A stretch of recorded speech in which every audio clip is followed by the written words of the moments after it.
The UN Security Council Friday held a meeting on threats to international peace and security. Activist, TV and radio host, and commentator Garland Nixon was there, and he made these comments to the full Security Council. Thank you.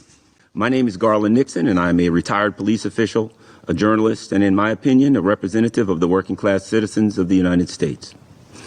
As a student of history, I recognize that the location of the United States has, with a few notable exceptions, shielded our land from the decimation of war. I also recognize that the proliferation of nuclear weapons has eliminated that geographical advantage, and the people of this nation face the same existential threat as the many nations that were literally flattened during 2 world wars. In February of 2022, Russia elected to enter the military conflict in Ukraine, and we, average working class citizens, were provided by our media with an assortment of shallow, simplistic, and often conflicting reasons for that action. Fortunately, many of us knew the truth about the potential for this escalation long before it flared up. We recall that in 2019, Alexei Arestovich, a close advisor to President Zelensky, was quoted as saying, "With a probability of 99.9%, our price for joining NATO is a big war with Russia." We recall Professor John Mearsheimer's prophetic prediction that, quote, "The West is leading Ukraine down the primrose path, and the end result is Ukraine is going to get wrecked." And lastly, we recall the list of security demands centered around NATO expansion that Russia issued on December 17th, 2021. Notwithstanding the ahistorical claims of Russian expansion or President Putin's hostility towards democracy, we find ourselves today in an extinction-level crisis that can and must be resolved through diplomacy, the manner that was initially proposed in mid-December of 2021. Since the February 2022 entrance of the Russian military into the battle, the United States government has injected over $100 billion in arms and other forms of assistance to the conflict. A significant portion of that assistance took the form of small but powerful armaments. Many of these handheld weapons possess incredible destructive capabilities. There are shoulder-fired anti-aircraft weapons known as manpads that can easily take down a civilian passenger aircraft, and anti-tank rockets that could be used with devastating effect on a convoy of civilian vehicles, such as the ones that many diplomats in this room routinely utilize to traverse their respective nations. The injection of these military-grade weapons into an environment as unstable as Ukraine is beyond irresponsible. In the instance of the European Union, it may end up being suicidal for many of its citizens. We are already confronted with instances of weapons from this conflict finding their way via the black market to Africa, which means that the nations of Europe are most likely already inundated with dangerous military hardware. The leaders of Europe must recognize that this conflict will eventually come to a conclusion, and when that happens, the powerful weapons of war that will have flooded their society will not simply melt away. The most violent and criminal elements in Europe and beyond will possess the ability to threaten the internal stability of any nation that they choose. They will need no army or organized structure. A lone wolf attacker with an anti-aircraft or an anti-tank missile will be able to destabilize an entire nation with a single act. Who amongst us would be comfortable taking a commercial flight if criminal or terrorist actors shoot down a civilian plane in Paris, London, or Brussels? I can guarantee that just the mention of this potential tragedy is eliciting a fear response in those of us who routinely travel on commercial aircraft in the European region.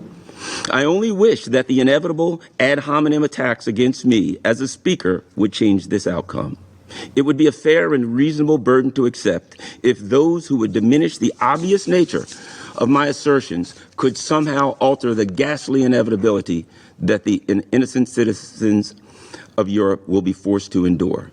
I implore the honorable members of this committee to push for a peaceful resolution of this conflict and an expansive project to locate and gather up the brutal weapons that will surely threaten the lives and livelihoods of the hardworking citizens of the European continent and beyond. I need not recite word for word the innumerable recent quotes from Western media outlets implying that the argument for a Ukrainian victory against the Russian army is no longer plausible.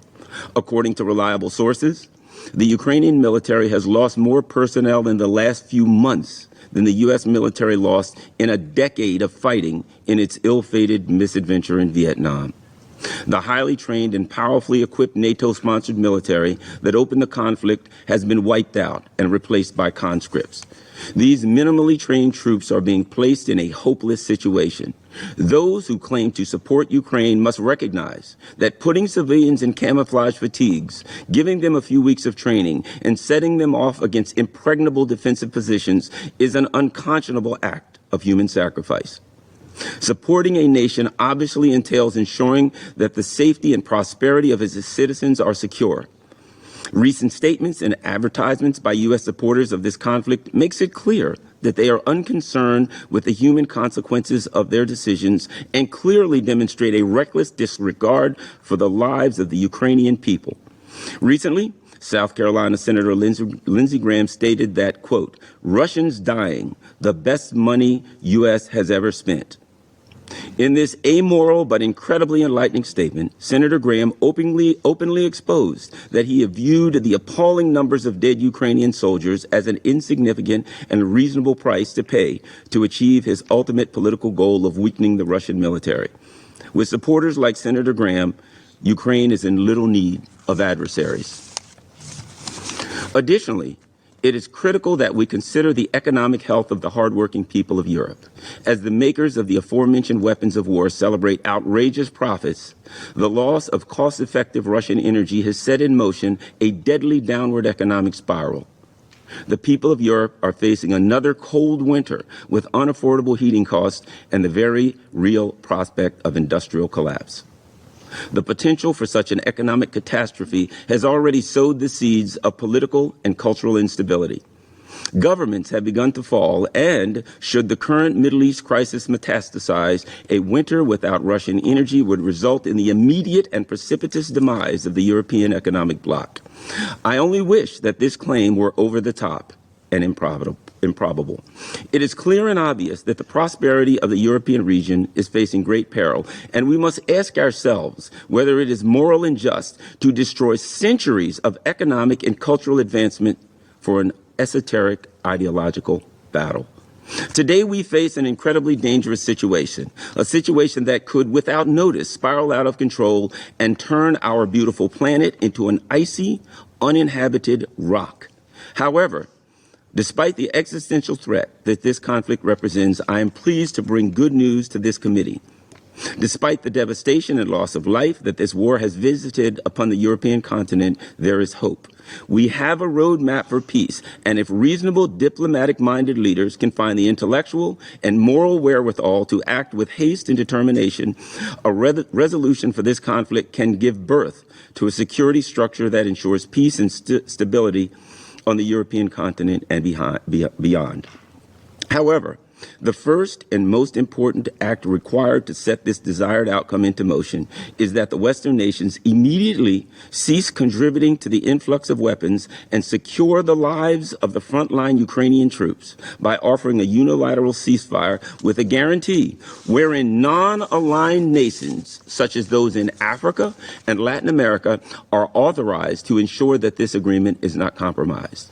This is not to be confused with propositions for a ceasefire that simply allow the Ukrainian military to rearm for the furtherance of future conflict.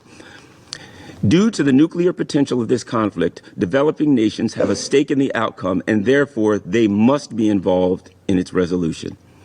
I call upon this committee to live up to its name. This unity of nations has been called upon to ensure world security. From the instance that nuclear weapons were introduced into the military sphere, this time was inevitable, a time in which irresponsible leaders would threaten the existence of humankind was sure to visit itself upon humans. However, we must also remember that this inevitability was the very foundation for the creation of this committee. I ask you to take action and live up to your calling. Stop the flow of weapons into the Ukrainian theater. Push for an end to hostilities and work for a resolution of European security that takes into account the security of the European nations, the Russian Federation, and the overall threat that this conflict presents to the existence of humanity. I conclude by reminding you that even as we seek To conclude this conflict with a peaceful resolution, a second wind of ill fate blows across our planet. Of the three major nuclear superpowers, the one in which I reside is pumping billions of dollars of weapons into the border of one and literally into a province of the other. The reckless act of destabilizing and weaponizing Ukraine has a loathsome and vile twin on the Chinese island of Taiwan. Again, I remind you of the words of the ever-hawkish Senator Lindsey Graham, who, when speaking about the Ukraine conflict, referenced Taiwan by stating that, quote, "They are going to fight to the last man in Taiwan." This suicidal march towards nuclear conflict must be stopped, and I beseech you to begin the process immediately by stopping the flow of weapons to Ukraine and expediting a peaceful resolution to the conflict. Thank you, and good day. For KPFK, I'm Don DeBar.